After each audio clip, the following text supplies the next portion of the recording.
Welcome to the Personal Finance and Coffee Podcast. I'm your host, Gabriella. On this podcast, we talk all things money and finances. Learning how to manage our money and make it grow is a skill that can be learned, that we can get better at. In our environments, money is kind of like a taboo topic. So on this podcast, let us have the conversations. Let us dig deep into how does this really work. We're going to have guests and learn from each other.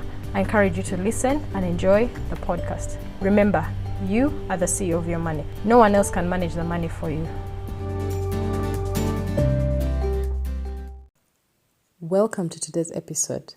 And today we're talking about the routines that will make budgeting work for you. The routines that will make this process of working on your finances actually last for the long run and have you see results.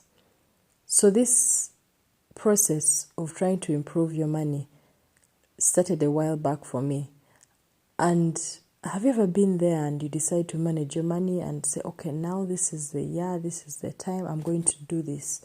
So you decide, okay, I'm going to write all my income, all my expenses. And then a few months down the road, you have all these numbers, but somehow you don't see the point, and then you stop doing it. Until after like 3 months have passed, 4 months, then you're stressed by money, and then you're like, okay, now this is the time. Then you repeat, and the cycle goes on and on. So on today's episode, I'm sharing with you 3 questions you can ask yourself as you make the routines that will make it possible for you to stay on this for the long run and actually see your money anxiety reduce. That feeling of the month is ended, I don't have enough rent, I've been making money, but where is it all going? And actually feeling guilty, feeling bad that you've made a decision and then you've not stuck to it. It's not a nice feeling. And I remember when I just gotten married. I had 2 kids, I didn't have a job at the time. The business that I had, I used to sell undergarments. So based on my entrepreneurship knowledge from O level, I would write, write all the money, all my sales, I'd write my expenses, and then the month would end. I would say, okay, fine, I made like $1 million in sales, but I would not have the money. Or I'd have $1 million in sales, maybe I had expenses like this, and ideally I should have profit, but in hard cash, I didn't have the money, and it was so frustrating. It's like I wasn't making progress. And this business was supposed to, in my mind, was supposed to grow, and then the money would be spent. I would not have money to restock, and this process would go on and on. So I decided, okay, maybe the issue is that I'm not tracking my expenses personally, but I'm only tracking for the business. So I got a notebook. I said, okay, let me also track my personal expenses, the things at home, the income. So a few months down the road, I had this list of expenses in my notebook: transport, bread, charcoal, gift for a friend, restaurant, and I had all this, and the numbers didn't make sense to me. It's like, okay, now I know how much I spent, now what? And at the time I was doing this, I was not learning anything. I did not have any point of reference. I was not reading any books. I was not watching any YouTube at the time. I was just trying to figure it out as I go. So what changed for me is when I started to follow people on YouTube, when I started to follow people on podcasts, when I started to read some books. That is what actually gave me ideas of, oh, this person does it like this. And then, oh, this one does it like this. So maybe I can try this and try that. Maybe I can combine the two, and I can see what works for me. So that is how I came to where I am today. And the point of sharing these 3 tips, these 3 questions that you can ask yourself as you're trying to make the routine for managing your money that works for you, is so that maybe you can pick an idea from here, pick an idea from somewhere else, and find what works for you. Because there's no one size fit all. There's nothing like this is how you can do it and there's no other way. If you pick one thing from here and then you listen to someone else and pick another thing from there, when you combine them, you will make what works for you. So that's the point of sharing this episode. And that is how I got to this place. So my first tip in creating a routine for managing your money is to get clear on what managing your money should do for you. What do you want this to solve? What questions do you want it to answer? What do I mean by this? When you just write down the numbers it doesn't make sense. So you have to start with the question of, okay, why am I writing? For me, when I was writing, I wanted to know how much I have earned. I wanted to know how much I've spent. I also wanted, after I've written earning and spending, if I'm supposed to have a certain amount of money according to that information on the paper. If I open my wallet and I count the money, do I have that much money? That is when I will be able to trust that what I've written makes sense. Then I also identified the main categories in my life. So I had, instead of writing charcoal, bread, notebook, transport, restaurant, I grouped them, and I would have transport, work meals, social life, personal expenses. I would also have groceries, children, utilities like water and power. So you can have about like 8 or 9 general categories where you then put in the description for those ones. And then another question that I was asking, that I wanted this managing my money routine to answer for me, was, what is my net worth? Like, is my making money and actually tracking it showing growth towards my goals? Like, have I made money, spent money, and then do I have a balance? Or in the way that I have spent the money, have I reduced my loans? If my goal is to increase emergency fund, has it increased? Anyway, so those are some of the questions I was asking myself at the time. So these are questions that you can also ask yourself. You can also, when you're looking at, if your goal is to save money to buy a piece of land, do you want your numbers to show you that, okay, you made this much, this is how much you want to see that account growing where you're putting money for that saving? If your goal is to reduce the loans, if you started January with X amount, are you in March and the loans have reduced by this much? Maybe that is what you want the numbers and you want the routine to help you see progress in. So ask yourself, what do you want this routine of managing your money to answer? The questions you ask yourself before you make the routine, these are the tips that I'm sharing. So the second tip that I have for you is, choose a place where you will capture the numbers, and maybe 1 or 2 places where you will store them. Capturing is different from storing. Maybe you don't even have a capture place, but for you prefer to go direct into storing. What do I mean by this? You know how you have raw data? You just record. The numbers don't have any meaning. You just record. That is the capturing. So choose one place so that in your mind you know that when I spend money, this is where I go and this is where I write it. Don't write in one notebook and then you write in an app on your phone and then you write in a new notebook, then you write maybe on a sticky note. When you write your income and expenses in different places, in your mind it doesn't feel organized. So you're like, I wrote the other side and then I wrote here. So the second tip is to choose one place. This is where I write money I've received. This is where I write money I've spent. Now, when you have that data, then you also go ahead to choose the place you will store this information. This is when you can have an app. This is when you can have an Excel sheet or a Google sheet.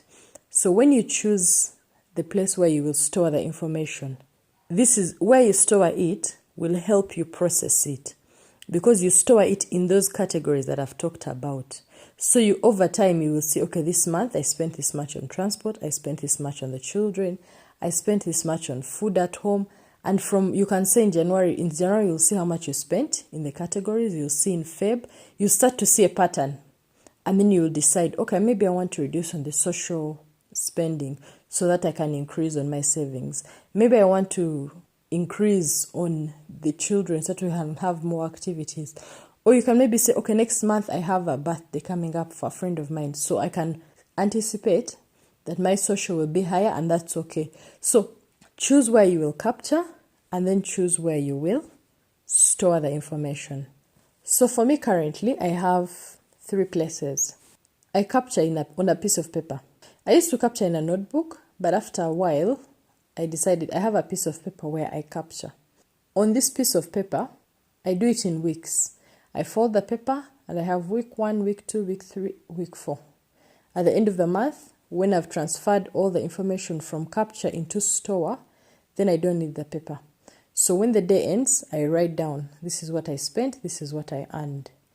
Then my next place is I capture into an app. I have a budgeting app that I use. So I will record from the paper into the budgeting app and into the specific category.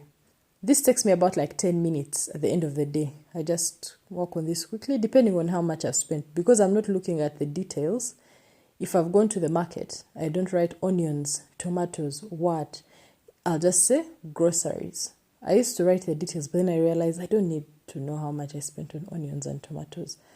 I started to see a pattern because I'd done it for a long time. After I got the information of, okay, this is how much I need in a week in fruits, in onions, in tomatoes, then I stopped needing the details. So it takes me about 10 minutes.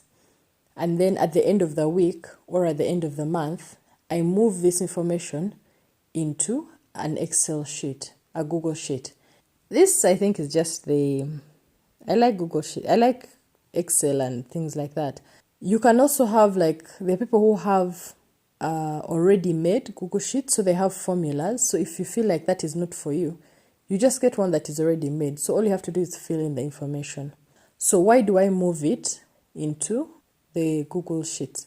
For me, moving it into the Google Sheets answers this question. It goes back to the first tip. What question does it answer? The Google Sheets, for me, shows me the full picture. It shows me my net worth. It shows me the trend. I can see, okay, January was like this, February was like this, March was like this, which I don't feel like I visualize properly when I'm looking at it in the app. So for me, the app answers the question of the money in the app based on spending and earning. Do I have it in actual cash? And then the one of the Excel sheet answers the question of what is the full picture. So roughly, that's my routine. I hope this is not overwhelming. I hope it makes sense. But that's my 3-step process right now. So you can pick some things from here. You can go out online on YouTube. If this podcast sparks the idea, you can get curious because there's so many other ways of doing this. Now, we're going to go into the third tip. And this is, when are you going to work on your finances? When are you going to put this habit into place? We've talked about what question do you want the habit to answer for you? And then we've talked about deciding on where you're going to record the numbers. Now, the third tip is when are you going to do this? Because it's one thing to say, okay, this year I'm going to be different. But if you've not decided on when, for example, you can say daily at the end of the day or at the start of the day. You record and capture. Then you can say weekly, maybe you will analyze. You say, okay, this week I've spent this much on work, food at work. This week I spent this much on food at home. This week. So you can say on Saturday, at the end of the day, this is when I will analyze weekly. Or on Friday or on Sunday before the next week starts. Like, just choose a time. For me, what works for me is 3 times. I do it daily, weekly, and monthly. I know this sounds like it's too much, but honestly, daily takes me like 10 minutes. Weekly, it's like 20 minutes. And then monthly, this is when I will review like the whole month. How much have I spent on food, on children? How much have I saved? How much have I invested? How much have I earned? And then it's also the time when I will make the budget for the next month. And if I've received my salary already, I will distribute the monthly payments that are going out. Life insurance, the water bill, your car, rent, all those expenses that go out monthly, also in my monthly routine, I pay them out. So this takes me about 30 minutes. So this one is a bit longer, but it happens once a month.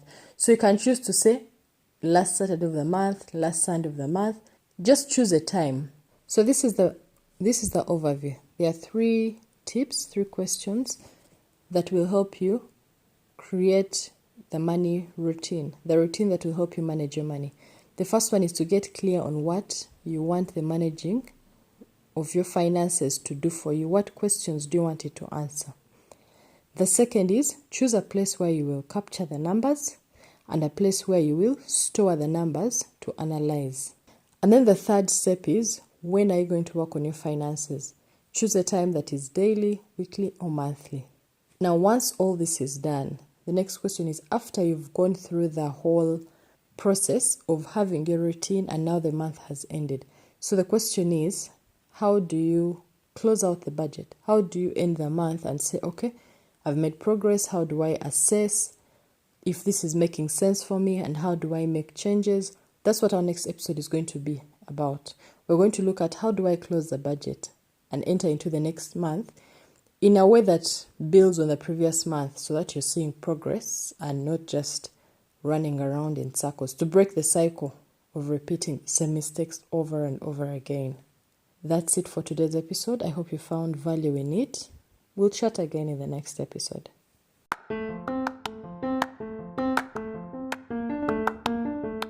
Thank you so much for listening to today's episode. I hope you found value in it. Please subscribe to this podcast on whichever platform you're listening to it on, so that the next time we have new episodes, you're able to be notified. Share with a friend, share with a loved one, so that you can start these conversations about money. At the end of the day, you are the CEO of your money. No one else can manage the money for you.